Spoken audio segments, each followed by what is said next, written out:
Hello, thank you for joining us for this recording. Advocacy on the state level. We have seen so much increased activity in local communities and on the state level about new legislation for therapy animals or impacting therapy animals, that what we thought would be a great opportunity would be to contact and talk to some of our volunteers who have been successful in engaging on the state level with their legislatures to advocate on behalf of therapy animals. So today we'll have a recording that has some different voices from volunteers just like you who explain what they've done and how they've been successful, some of their challenges and some of their tips and tricks. So before we get started in that, I do want to give another example of some state advocacy work that was recently done in the state of Maryland that gives you a sense of some of the things you might have the opportunity to advocate on over time. One of the things that we became aware of in Maryland was that there was legislation introduced that would allow for therapy animals to be part of trial proceedings, particularly for children, and supporting them through that process. We were really excited to see great legislation that was inclusive of therapy animals that met a standard of training. And then we noticed later, as we watched the bill, that some of the language was changed that would have excluded therapy animals from certain settings, which obviously wasn't in the best interest of our Pet Partners teams in Maryland. So that's when Pet Partners started to reach out both to those lawmakers who were involved in that and also our volunteers in Maryland, some of whom have been doing great work in the courthouse system. By coordinating these efforts with our volunteers and with the legislatures, we were able to get those changes rewritten back to the original so that the final bill that was going to be introduced was inclusive and advantageous for therapy animals. So that's just one example of some of the work that you might do or be asked to respond to on a state level. But we'll hear a variety of stories and examples today. As always, if you're interested in learning more, we're here and available to support you. I encourage you, if you haven't, to go to our website, petpartners.org/advocacy. There's lots of wonderful materials, particularly under the Learn More, where you can educate yourself about the legislative process and find some tools there that will help you reach out to your legislators. Also, if you have a specific question, don't hesitate to email us as advocacy@petpartners.org, and we're happy to discuss any specific scenarios with you and help you find a strategy for moving forward. So without further ado, I want to introduce you to some of our volunteers who have done some advocacy work on the state level.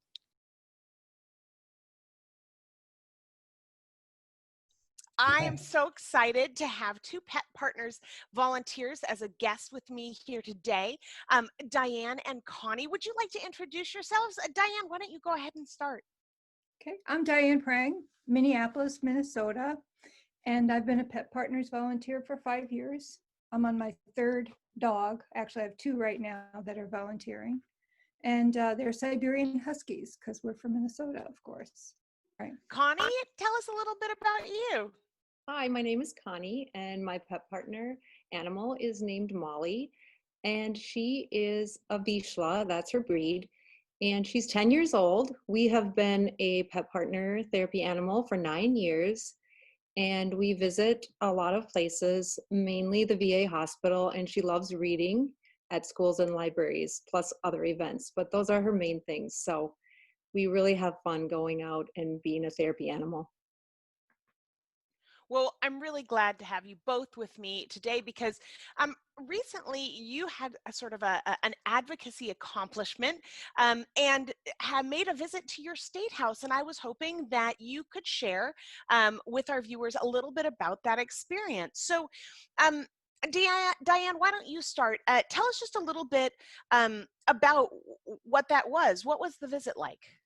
Well, we were inspired to do this by being at the Pet Partners Conference in San Antonio. And we were also inspired by some of the posts that we saw where other Pet Partners teams were going to do their advocacy. but we had no idea what we were going to do. And we just kind of said, well, maybe we should try to go visit, say hello, and say we want to tell you a little bit more about what therapy animals do. And that was our whole purpose. That's all. We kept it simple. Excellent. So, Connie, tell us a little bit, when you and Diane decided to do this, what did you do to prepare? What were the steps you had to take? So both Diane and I were interested in the advocacy for different reasons. Myself, I first got interested in the pet partner advocacy because of the work that you were doing to provide shelter in shelters for women, for them to bring their pets. And so I started looking at it a lot. And what we first decided to do was just put the question out there about who's interested in doing this with us, because we wanted to have maybe a few more people than just the two of us doing it. So we got quite a few responses from about 5 or 6 people that said that they would be interested. And then all we did was ask them to contact their senator and the representative from their area and see if we could set up appointments. What about you, Diane? What do you want to add? Well, we did put the question out there, who's interested? And I think the most important feedback we got is don't just show up at your state capitol without an appointment. And then the question became, how do you bring several teams who have different representatives and senators together at the same time? So that was a little bit of our challenge, and we just decided, go forward, pick a date, get an appointment. Ended up getting very quickly 3 appointments on the same date, March 9th. And then we let the other teams know, hey, you want to add on? That's great too. Well, I mean, that's really good, good information for people who might be thinking about wanting to do a visit like this. That, once you started the ball rolling, it sounds like it wasn't terribly hard to get those appointments. But you're right, there's a nice piece about safety in numbers, and it's nice to go with some other volunteers with you so you aren't all by yourself. Excellent. So you chose a date, you had a handful of volunteers who are also interested in going. It does sound like there might have been some logistical things to coordinate. Were there materials or resources or things that were helpful as you were kind of in this planning phase with everyone? So in the planning phase, when we called our representative, we tried to have a little script ready to ask them, like, we would like to meet with you and we would like to discuss with you these particular things. And again, what Diane said, we kept it simple so that we would ask, and we said we wanted to let them know about the differences between therapy animals, service animals, emotional support animals. We just kept it as a simple informational gathering meeting, and also to provide therapy animals for their own use or for their own petting and enjoying. And that was received with great admiration for us to be coming there. And different representatives and senators, we had different things happen. One of my representatives actually picked up the phone when I called and talked to me right then. So I was like, wow, okay. Another person had their assistant got back through email. And then another person, they didn't even answer at all. So it's varied in the responses. So you just have to be ready. And we got the appointments and we started gathering our materials. And I'm going to let Diane talk about how we gathered our materials. Well, the key materials that we brought with us, because we wanted to keep it simple, we weren't necessarily advocating for a particular piece of legislation at this point. So we took Pet Partners materials that assisted with what's the difference between a therapy animal, an emotional support animal, and a service dog or a service animal. And we also brought them some background on Pet Partners and what Pet Partners does. And we thought those materials were good for leave behind, but while we were there, we could talk about what therapy animals do and tell them where we visit. And it really filled the time quite easily because people were coming down the hallways wanting to pet our animals. And surprisingly, and this is what I would encourage other people from our experience, don't go with a big agenda. Just go and be prepared to talk about what your animals do and then listen. And what happened was, by listening, we learned from one of the representatives' assistants that, wow, we'd like to have the animals back again. And so we said, oh, how about on April 30th? Of course, that's not going to happen at this point, but he said he was going to contact the sergeant at arms at the house and get us set up. So we were on our way to being on the Capitol steps on April 30th, and it wasn't even part of our agenda when we walked in. That is a great example.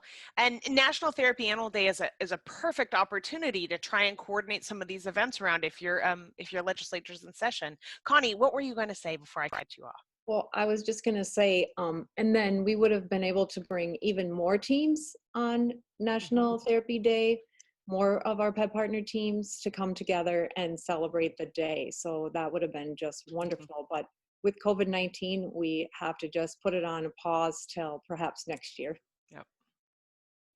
Yep. So overall, what do you feel like was the best part of this experience for you? Diane, for you, what was the best part? What was your best takeaway? Well, I think the best takeaway is we built a relationship. I mean, I was able to see my state senator and representative. Another team that came with us had exactly the same representative and senator, so that worked out great.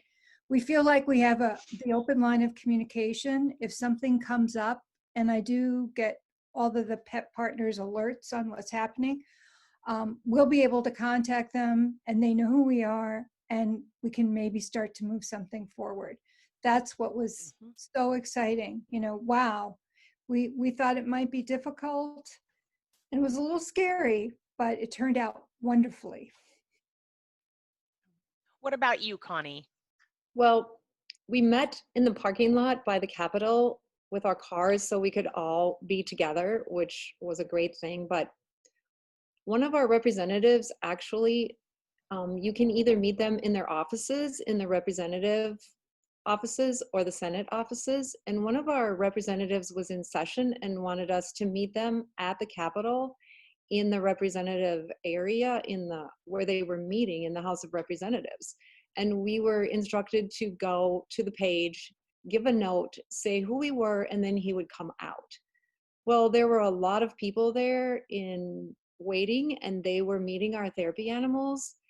And for me, just looking down onto the state capitol rotunda and then having our representative come out purposefully in the middle of the meeting to meet with us and talk to us and have a lot of people watching that happen was one of the things that was the best part for me. And again, what Diane said, getting a personal relationship with your representative or senator was something new for me, and I really thought that was fun. Yeah, that's fantastic. I was going to add on that when we went there, I ran into a lobbyist I knew, and she looked at me and said, "What are you guys here to? Which bill are you here for, Bill?" No, we're just here to meet people. So it was quite exciting to be there. Well, and I think you have both mentioned one of the key things and a big takeaway that we have for all of our pet partners volunteers who might be considering this is that you can't underestimate the importance of building that relationship. It's so much easier to go the first time and just want to say hi and share your animal. And then next time, maybe you have to ask for something, but you're asking someone who you know. Makes a big difference. So that sounds great. So I'm curious, what were you most worried about or nervous about going into this, never having done it before? Was there something, Connie, that you felt kind of anxious about? Well, we don't really go to the Capitol too much.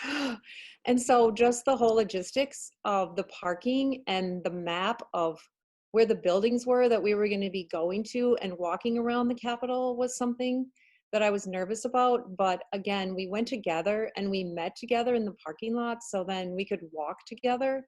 At one point, we had 2 appointments that were getting to be too close to each other. So since we had more people, we split up into 2 groups and had one group remain because we did not want to be late for our appointment to the other place.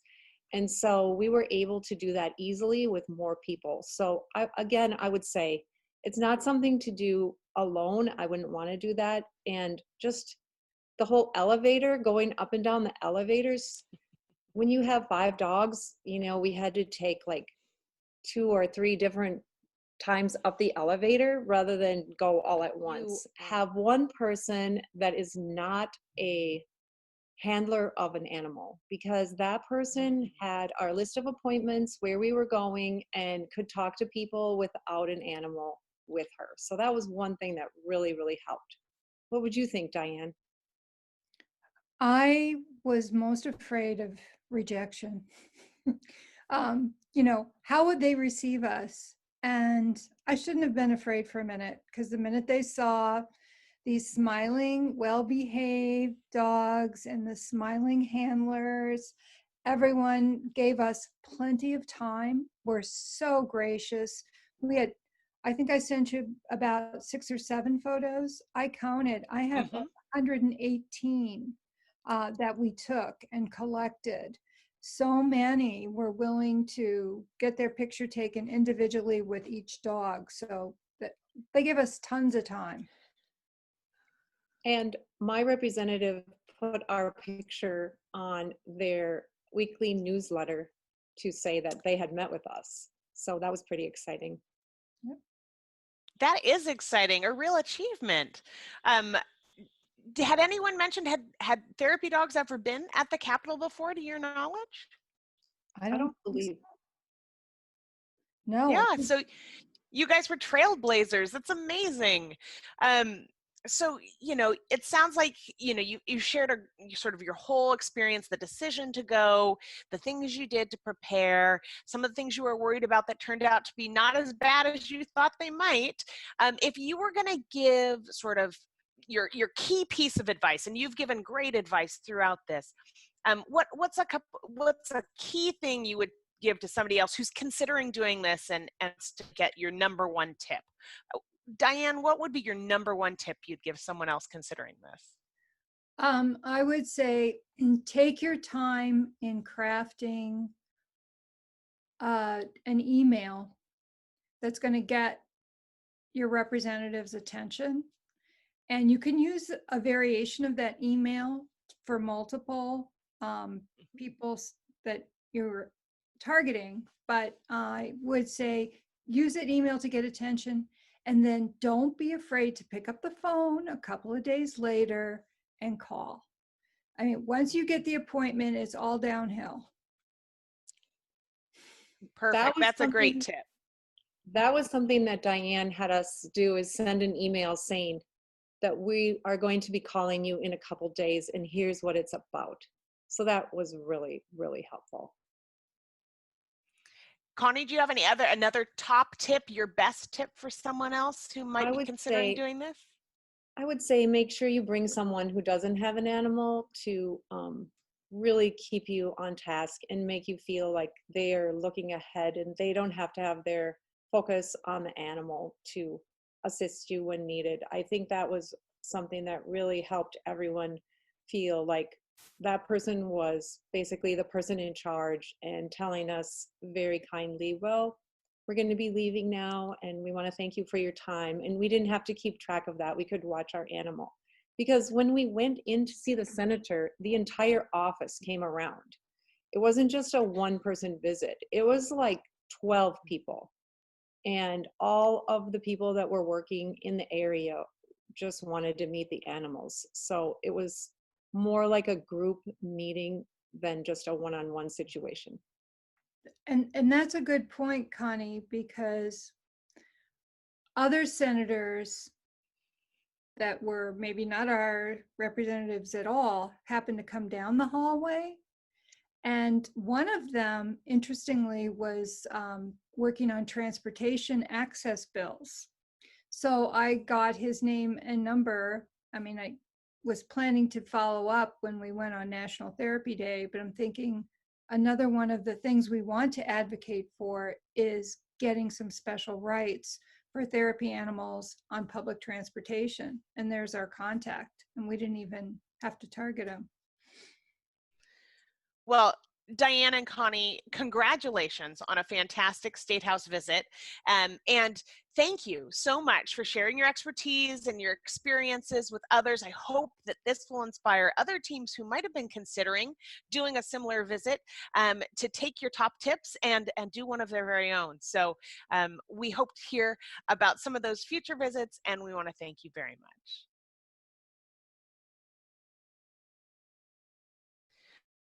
Well, I'm so pleased to be joined today by one of our volunteer leaders, Deb Carr out of Utah, who is in charge of one of our community partner groups. Deb, would you like to introduce yourself to everyone?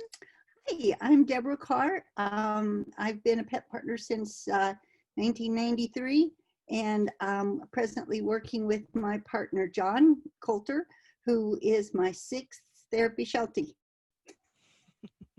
Wonderful. Well, you've made some really impressive strides in advocacy on the state level, and I'd love for you to tell us a little bit about some of your advocacy accomplishments, specifically about that resolution, the state resolution for therapy animals. Can you tell us more?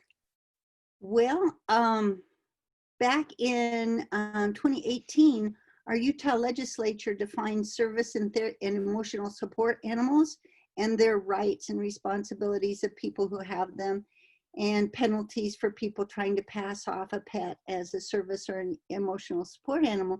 And I thought, now is the time. Now we need to do some legislation for therapy animals. So near the end of the session, I wrote to my representative, Marcia Judkins, telling her about what therapy animals do, and said, we need some legislation about therapy animals. And early in May, she called me, emailed me, wanted to know more, left me her phone number. Turned out she lived about 3-4 blocks away from me. So I went over to her house armed with a whole bunch of Pet Partners materials and things that we've developed at Utah Pet Partners, and we sat for about an hour. She was not an animal person, didn't have any dogs or cats or anything, but as I told her about some of my experiences and what we do and how we train and how professional we were, she started to get more and more excited about it. I told her I was especially concerned because in Utah we have a number of dog trainers that are popping up and saying, I train therapy dogs, and come join me and get your therapy dog trained. And these people don't have any insurance, no standards, no policies, no procedures. And I was really worried that something would happen and we'd get the door slammed in our faces. And I was really concerned also because we had been invited in some schools to come and serve the students there, both in special ed and in reading programs. And even though we spent hours and hours prepping the school board and teaching the people about how our teams are prepared and insured, they just could not let go of the one time somebody brought a comfort dog to school and it bit somebody. So finally the school board said to us, well, we'll just wait for the legislature to tell us what to do. And so we decided that we would work on a definition of therapy animals and invite the state agencies to work with our therapy animals teams for the benefit. And we wrote down, some of the benefits. And that's what we had planned to do. Then I contacted you, Mary Margaret. Mary Margaret asked, we asked Mary Margaret to help me develop a strategy for Utah. And she suggested that we start with a resolution rather than a bill. And because I was so new to this, Mary Margaret, you sent me, now find out, you know, this committee and that committee and stuff. And my head was just swimming. I was just going, there's committees going to be involved. It didn't make sense at the time. I did the best I could to find out, and it wasn't possible at that time. But later on, I found out all those things that you were asking me to find out. So I asked one of our very active, enthusiastic area coordinators, Carrie Dutson, to help me coordinate our advocacy efforts and emails with our members, because it was just a little more than I could handle. So that's kind of how we got started. Well, and you bring up some great points, Deb, in that, you know, getting your members and other local pet partners teams involved in contacting their representatives, just like you had contacted your representative, was a way to sort of build some knowledge about who pet partners are and in fact what a therapy animal is, which we all know there can be confusion about. Now, you said you went to your first meeting with your representative, and she sounded like she was really open to talking to you about this. What things were the most helpful that you took with you to prepare? Like, what were some of those materials that you think were the most impactful? If you were going to give someone a cheat sheet of like, bring this with you, what were those for you? Well, I have a binder that I use for when I do a site assessment for a new facility. And in the binder, I have the Pet Partners Standards of Practice, both the versions, the version that tells about general standards and the version that tells about Pet Partner standards. I brought what makes a therapy animal special, because she was not clear about the difference between emotional support therapy animals and service animals. I brought a copy of the Pet Partners insurance form. I really like the summary of risk. There we go. That's one form that I always show to our facilities, and I showed to Marcia, you know, how the risk for our clients goes up when we don't have things like health policies and insurance and policies and procedures that specify, you know, only one animal at a time and animals always on leash, and some of those things that, you know, our local trainers are not paying any attention to. And so that and evaluation pictorial that, you know, the old one that we have, I always show that to show the different tests that our animals and teams go through, explaining how our teams were tested and insured and how much the insurance was and why it was important, and our policies and why they were important. So those were the things that I brought out at the first visit. Excellent. Well, I mean, you really focused on some great education for your lawmakers. And I think that's something that's really important when you're trying to, you know, move forward any kind of legislation, whether it's a resolution or a bill around standards or things like that. So, Deb, had you ever done something like this before? Like, was this new to you, or were you an old hat? It was totally new. And that's why I knew I needed to contact you, Mary Margaret, because it was totally new. Well, so having not done it before, and this was sort of your first experience, two questions. Was there anything that you were worried or nervous about that turned out to be better than you expected? And then also, what was the best part for you? What was the best part of the experience? Oh, goodness. I was worried about everything because it was new. And new things make me nervous, but I just, you know, kind of put one foot ahead of the other and just did it. I found out that I had to work with, once Marcia started crafting the bill or the resolution and put it into the process. Then we had to write it, and she had a research assistant that was writing it. And so I worked with that research assistant to help craft a definition, because they didn't know how to put together a definition, and they didn't really, even in spite of what I gave them from Pet Partners, they didn't want to, they wanted to be inclusive of all the stakeholders, not just our pet partner organization. So I crafted the definition from our Pet Partners definition, and I Ohio white paper, and Dr. Fine's book of animal assisted therapy, put it all together from them so that they would have a bibliography of multiple sources. And that was another place where you gave me help, Mary Margaret, because you were saying, now in some places they have left out a particular animal or left out a particular clientele. And so make sure you don't do that.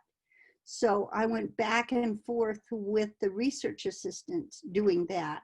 Every step I was a little nervous, and if I felt like I didn't quite know where to go, I would shoot you an email, because every time I shot you an email, that was one of those bumps where I was going, I'm not quite sure what I'm doing here.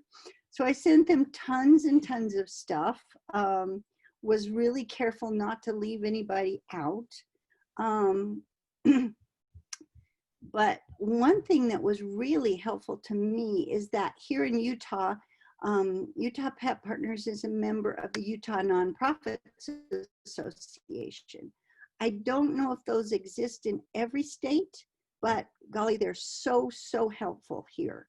And every year they have a nonprofit day on the Hill. And it just costs, I think, about $100 to participate, for two people to participate. I paid the $125, and we got to go to the Capitol before the legislative session started. And the people from the Utah Nonprofit Association took us all around the Capitol and showed us all the rooms and said, this is where you're going to go. And when there's going to be a floor time when you can talk to the legislatures. And then there's a time that we're all going to come up in the balcony, and we're going to be introduced up there. And then you're going to have a table down here at the foot of the stairs, so when the legislators come downstairs, they'll see you. And we met with the lieutenant governor. We met with several of the aides, and they welcomed us and told us how important it was to do our advocacy.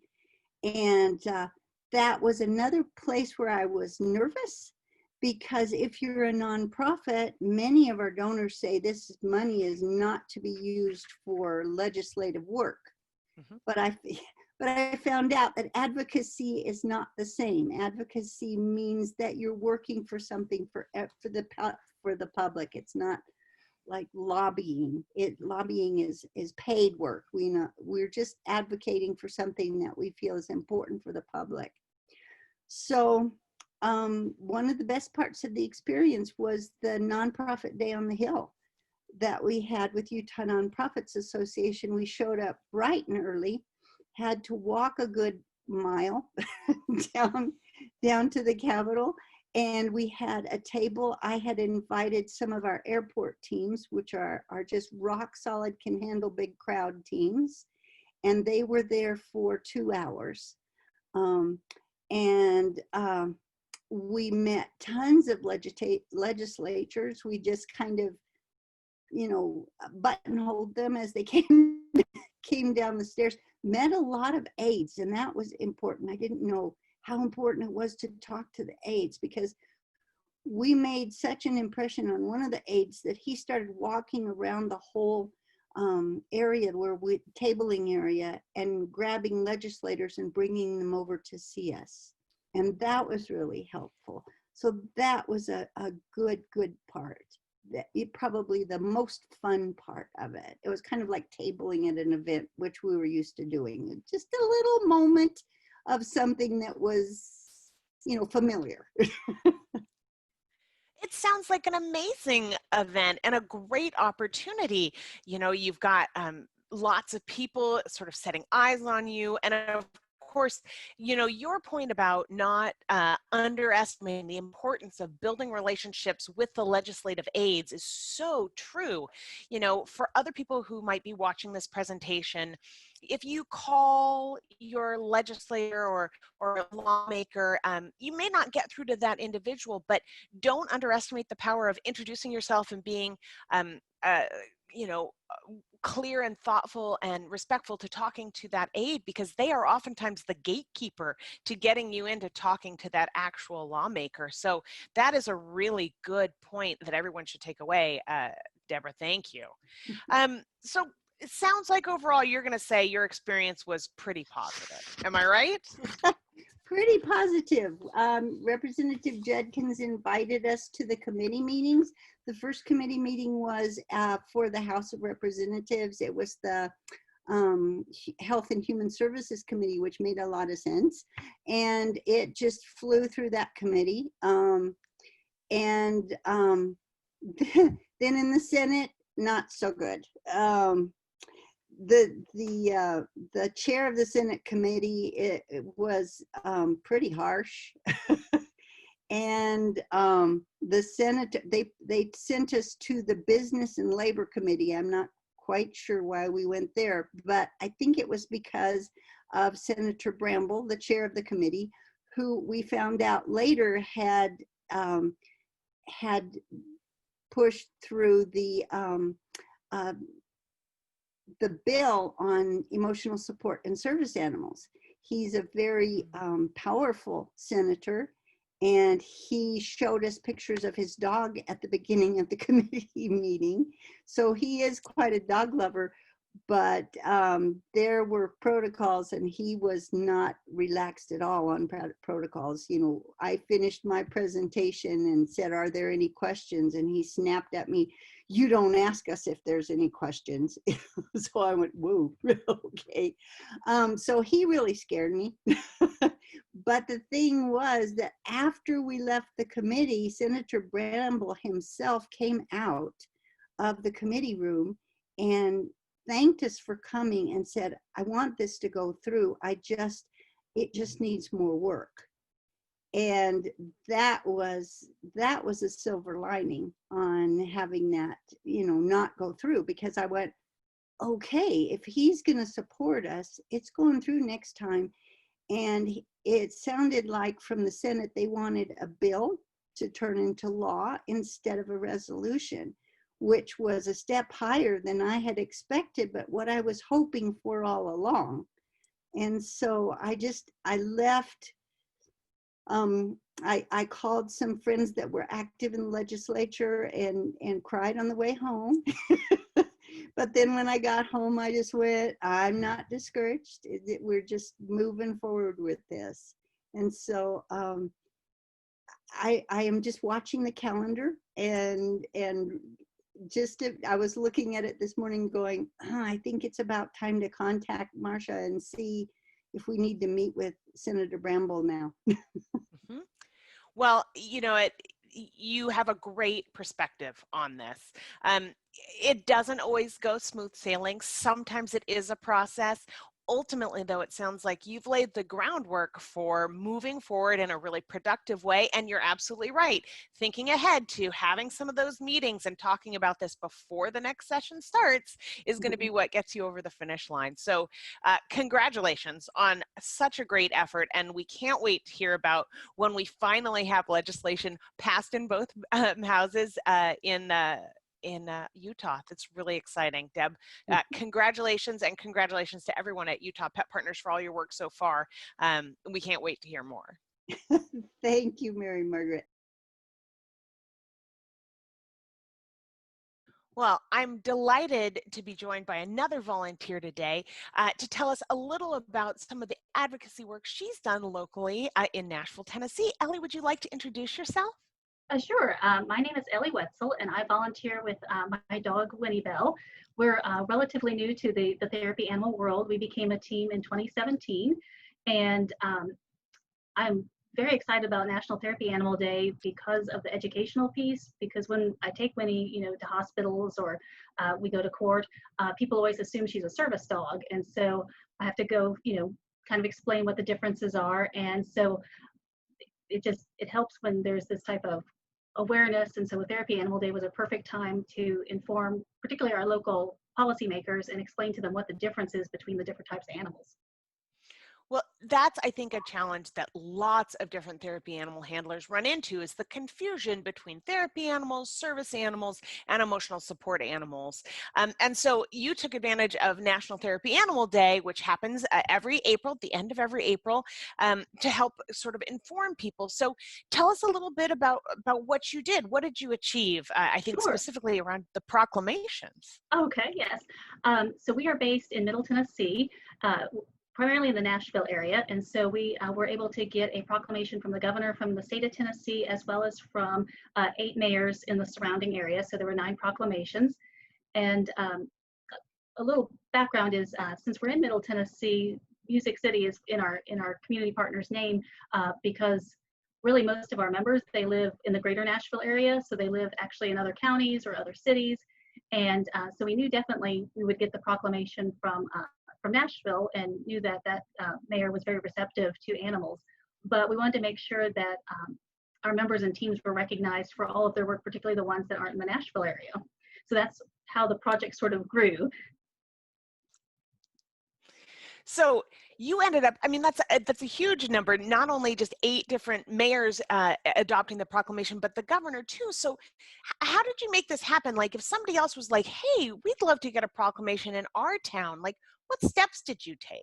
Sure. And actually, it was so much easier than we originally anticipated, because we didn't set out with the goal of obtaining so many. It just sort of happened. Once we got a few, it just kept growing.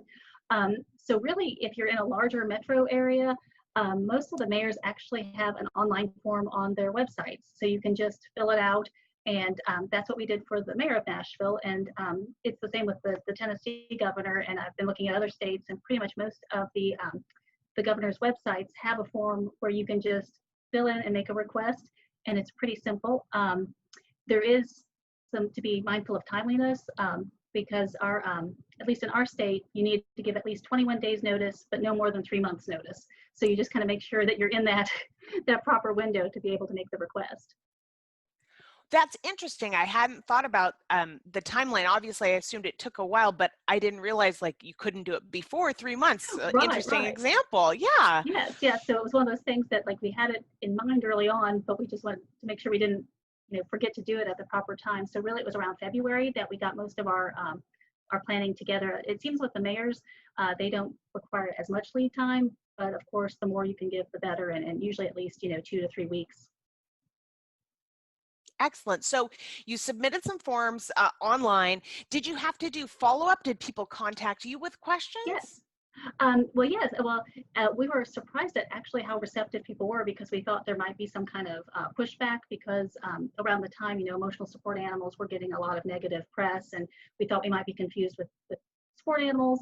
And so basically, one of the things that I did, at least on the online forms, and also when I'll talk about the other mayors in the smaller towns, is we made sure, I'm the secretary of our organization, so I kind of led the charge, because we wanted to make sure we got a consistent message to each person, since this was our first time. And so in the forms, it was nice that we could have an opportunity to sort of explain what we do. It could be done on a phone call, but it was kind of a lot of a lot of talking on the front end to explain that, particularly that we're a volunteer organization, and then to give some specifics about the places where we volunteer, so that they know that we're actually active in the local community and are, serve their constituents. Well, that's a great example of demonstrating sort of the relevance, right? To say that you have constituents in that area, telling people where, where volunteerism is happening in the community. And for any of you trying to figure out how to do this maybe on a larger scale in your home state, sometimes Pet Partners is able to provide you data like that too. So that's another thing we can assist with. But obviously, if you're part of a community partner and you know who your members are, it's a great way to collect some of that information and sort of strengthen your case for having a proclamation done. Right. And tell us about the smaller towns a little bit, sure. Ellie. the ones So that, actually, what made us kind of think about expanding is as far as our board of directors, we're actually in 3 different counties and 4 different cities, and so we thought, well, we should probably ask our own, mayors, and then I began looking at our member directory to see what different cities they lived in and what different facilities they volunteered at, and so I really had no idea how many mayors there were in this this greater Nashville area, the city mayors, the county mayors. So that was an educational experience. But what I found worked well is going to the mayor's website and then getting their email address, and then just kind of doing a short email explaining that I think any individual could go about doing this, but it does help if you have like a community partner or a group so that you can power in numbers. So would identify that we were a community partner and that we were volunteers, and try to briefly just explain what a therapy animal does. And then of course, in the body of the email, include a sample proclamation already filled out for them, because I think the more that you can just provide to them, the quicker and easier it'll be. And also in the emails, I do some hyperlinks to the Pet Partners pages, like the explaining the terminology, or if, for example, in one county, our team volunteers at a school there, and so I had mentioned, one of our team members, she volunteers at this school as part of the Read With Me program, so I'd hyperlink, Read With Me. And what was exciting is the mayor there, I guess he didn't know that program was going on, and he was very excited about that. When he wanted to present the proclamation, he asked if we could do it at that school, and the newspaper was there, and they did a write-up, and so that was something we didn't expect, and so that was nice to see. that's excellent. Well, proclamations are a great example of that. They're kind of just a good news story, right? They tend not to be particularly partisan, and it's easy for people to get behind. And so this is a great thing to take advantage of, and a wonderful opportunity. What do you think for you, Ellie, was the best part of the experience? I think the best part was just, I really expected to get some pushback or a lot of questions like, what is a therapy animal? Just how receptive people were and how excited they were. And and sometimes when I'd send an email, I might send a picture of the dog volunteering, and they would be like, oh, when you pick up the proclamation, we'd love for you to bring some of the dogs. We have mostly dogs, so but if we had other species, that they would have been welcome too. But how they wanted to actually meet the dogs and do photo ops, and that was actually probably the most difficult part to coordinate. Is getting the proclamations was fairly easy, but since it is in April, we had a lot of Middle Tennessee has a lot of schools. We had a lot of exam dates. And so it was a very busy time, and to try to find out when we could meet with the different mayors for the photo ops, and you're kind of subject to their time schedule, so it can be a little tricky to coordinate that. Logistically challenging, but a fun opportunity. Were there any parts that that you, when you started this whole thing, you thought were going to be really hard, or maybe that you were a little worried about or anxious about, that turned out to be easier than you assumed they would be? I mean, you've mentioned that you thought you'd get some pushback, but was there anything else that you, going into it, you thought, oh gosh, I don't know if this is going to work? I think that the biggest thing was trying to figure out how to get the proclamations and what to do with them so that we could actually, like you said, use it for PR and educate the public. And so like in the larger cities, it's a little bit harder to get media attention for a proclamation. The smaller counties were much more receptive, but we wanted to make sure that we sort of bragged about Pet Partners and ourselves, so we were able to use our own social media and kind of create our own narrative. And so it was, we put up pictures for, with the governor and with the mayor, and then tag them. And so it actually, would spread. We'd get more views as we would do tags for the different cities and mayors. And so that was an exciting piece as well.